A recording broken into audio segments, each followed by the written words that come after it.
ګرانو کتونکو د ایران اسرائیل امریکای جنگ د ټیم کې چې کوم د دنیا ورته نظر و چې د ټرمپ طرف نه کوم سخت وارننګ ورکړی شو نو نن اچانک د ډونلډ ټرمپ د طرف نه اعلان وشو چې مونږه چې کوم وارننګ ورکړی دی الټیمیټم ورکړی دی د ایران چې کوم بجلیګر دي د بجلیګری دي د توانایي مرکزونه دي نو هغې باندې د حملې کولو چې کوم الټیمیټم دی هغې کې مونږه توسیع کوو او هغې کې توسیع اعلان نه پس فوري طور باندې د ایران په سرکاري ټي وي باندې باقاعده یو بیان چلیدو چې ټرمپ د خپلې خبرې نه واپس شو ټرمپ پسپا شو د داسې چې کوم صورتحال دی دې ټایم کې د خلیجي ملکونو د سعودي عرب ملکونو سره سره ټولې دنیا کې یو یره ده چې د ټرمپ کوم اعلانونه نو ویلی کېدل دا چې د دې حملې نه پس نه صرف دا چې صرف د دوبۍ او اماراتو د دغه ملکونو اجل راغلی دی او دلته به ډېره بیا تباهي کېږي بلکې د خطې نور ملکونه هغه خطرې سره مخامخ او ډېر زیات چې کومه خبره کېده نو هغه د اټمي توانایي او اټمي حملو کومې دمکیانې دي نو هغې باندې خبره کېده او دا لرې نه ده چې داسې حالات کله پیدا شوي دي او خاص کر مونږ چې ګورو تاریخ حصه ده چې امریکا کله داسې حالاتو سره مخامخ شي چې بنده ګلی کې وي شکست سره مخامخ شي او شکست خوړو ته تیاره شي نو دی تاریخ دا دی چې دی اټم بم استعمالوي خو موجوده چې کوم حالات جوړ دي د روس د چین د خواته پاکستان دی ورسره ترکي دی بیا ورکې سعودي عرب دی ورکې امارات قطر دا ملکونه دي نو د دې چې کوم جغرافیایي صورتحال دی او د دغې کومه سیاسي نقشه ده نو خیال مې نه راځي چې دومره غټ غلطۍ ته به امریکا پرېږدي او خدای مکه که داسې حالات بیخیږي اټمي حمله کېږي نو دې کې شک نشته چې بیا به دا حمله دا جنګ د نړۍ نورو ملکونو ته سعودي عرب نه والې تر امریکې پورې دا تللی شي او دا رسېدی شي د دې یو اشاره څو ورځې مخکې ایران ورکړې ده چې کوم اخري میزایل هغوی په بحر هند کې ویشتی دی چې 4.5 کیلومتره فاصله کې پریوتی دی نو د دې نه مخکې خو چې کوم د دې میزایل وي هغه صرف د هغې نیم په نیمه د هغې نه نیم په نیمه زیات د دې فاصله شوه نو دا یو اشاره وه باقاعده چې که تاسو لاس په غلط خوځوئ نو دا مه ګڼئ چې موږ سره د دې نه زیاته وسله نشته لا د دې نه لرې تلو والا میزایلې نشته به هر حال چې کوم عالمي ملکونه دي او غټې ایجنسیانې دي ډېرې تحقیقاتي ادارې دي بیا موږ ګورو په د چې کوم تحقیقاتي انویسټیګیشن ادارې دي نو هغوی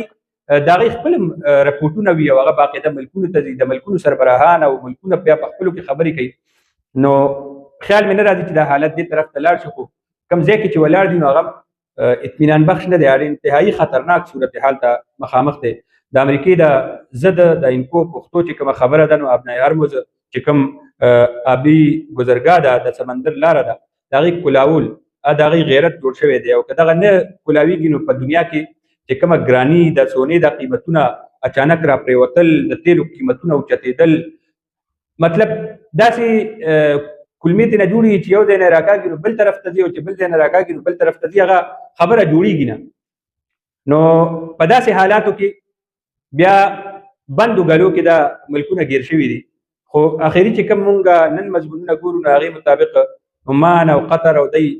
ورته چغې وال شروع کړي دي او رابطې شروع کړي دي چې تاسو خو به حملې وکئ خو دې کې زمونږ چې کومه بقا ده نو مونږ به مکمل مطلب دا دی تباه شو ایران دا دمکي ورکړې وه چې تاسو اټمي بجلیګرې تباه کوئ زمونږ د توانایي د بجلۍ چې کوم انرژي پراجکټ دي دا تباه کوي او ایران په تیارو کې ډوب کوي نو مونږ به د خلیج چې څومره په سمندر باندې د څکلو د اوبو چې کوم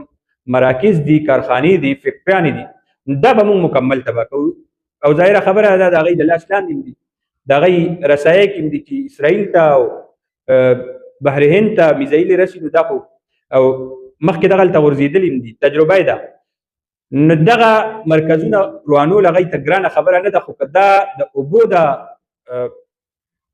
کویان د اوبو د کارخانې چې په کومه باندې د سعودي عرب نه والې د خلیجي چې څومره ممالک دي مصر قطر دوبۍ امارات غیر چاپیره چې څومره دا ملکونه دي د دې د سکلو اوبه چې دي نو هلته په ځمکو کې نشته لکه زموږ د کویانو. هلته اوبه د سمندر دا ګنده اوبه صفا کوي، مالګینې اوبه صفا کوي او هغه په بوتلو کې اچوي او هغه سکلو ته تیاروي او هغه سپلای کوي. پیپونه دي، د هغې یو ډېر لوی نظام دی چې په ټوله عربه دنیا کې دغه د اوبو سیستم چلیږي. نو د حملې په صورت کې که ایران صرف دا مرکزونه ولي او دا کویان ولي، نو د دې مطلب دا دی چې راتلونکي سونو کلونو دپاره به نه صرف دا ځمکې بنجرې شي بلکې دا ملکونه به ډېر لوی مشکلاتو سره مخامخ دي چې د څښلو اوبه به پکې ختمې شي او په دنیا کې ژوند هغه ټیک ده چې بجلي هم ده، د هر څه نه بغیر به ژوند تېر کړي خو د اوبو نه بغیر ژوند نه تېرېږي. دغه وجه ده چې دواړه طرفه نه پکې یو طرف ته خو جنګ هم شروع دی، خو ورکې پسپیانې یوټرن یې هم اخیستل شي او د امریکې د طرف نه چې کوم نننی اعلان دی نو دې ډېره لویه تهلکه هم مچو کړې ده او خلک ترې تبصرې هم کوي او خلکو کې څه قدر اطمینان نن پیدا شوی دی چې هغه کومه طبیعي امکان نو هغه 15 شپږ ورځو له وروستو شو او کومه وایي د کومې بلا ترمنځ ده چې شپی نو هغې نه مه یارېږه. دغه وجه ده چې خلکو کې لږه ساه راغلې ده او هغوی ته د خبرو اترو موقع میلاو شو او یو بل سره به خبرې اترې وکړي او خبرې اترې شروع دي. ترکي هم پکې لګیا دی، روس هم پکې لګیا دی، چین هم پکې لګیا دی او سعودي عرب او عمان قطر دا ملکونه هم پکې لګیا دي. مذاکرات هم کوي او په یو بل باندې حملې هم کوي. په هر حال صورتحال چې دی نو هغه ډېر